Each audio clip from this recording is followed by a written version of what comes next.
Merci, Présidente. Mes chers collègues, je voulais saluer la qualité du débat que nous venons d'avoir, qui nous a fait progresser dans ce texte sur les mobilités où l'aérien était exclu. Et là, on vient de travailler sur la question de la justice fiscale. Je voudrais féliciter la proposition du rapporteur, mais intervenir ici sur l'article 26.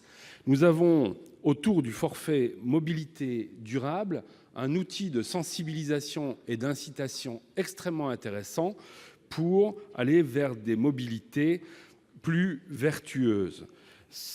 Le forfait mobilité durable permet d'avoir un impact mensuel sur la fiche de paye des salariés. Nous avons donc la possibilité d'envoyer un signal positif à tous nos concitoyens. Et c'est un des derniers articles, cet article 26, qui va le permettre.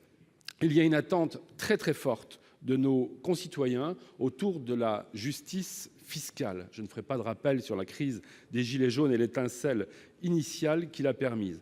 Alors peut-être que Madame la Ministre nous réservera, dans le cadre du grand débat, des propositions qui vont dans ce sens. Mais parler d'une loi des mobilités sans remettre en valeur le principe pollueur-payeur et sanctionner les externalités négatives des transports serait gênant.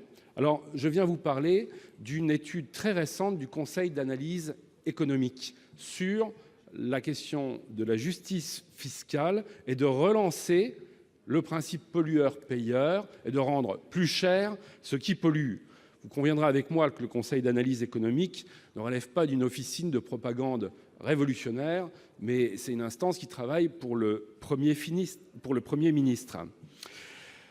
Ils envisagent donc un chèque énergie et un principe de redistribution très fort pour relancer cette mécanique vertueuse, ce qui va tout à fait dans le sens de la proposition de loi que nous avions faite dès le début du conflit des Gilets jaunes, une proposition de loi sur le pouvoir d'achat, ou encore les 66 propositions pour le pouvoir de vivre qui ont été émises récemment.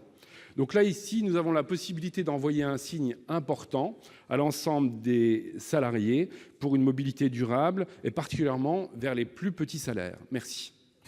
Merci.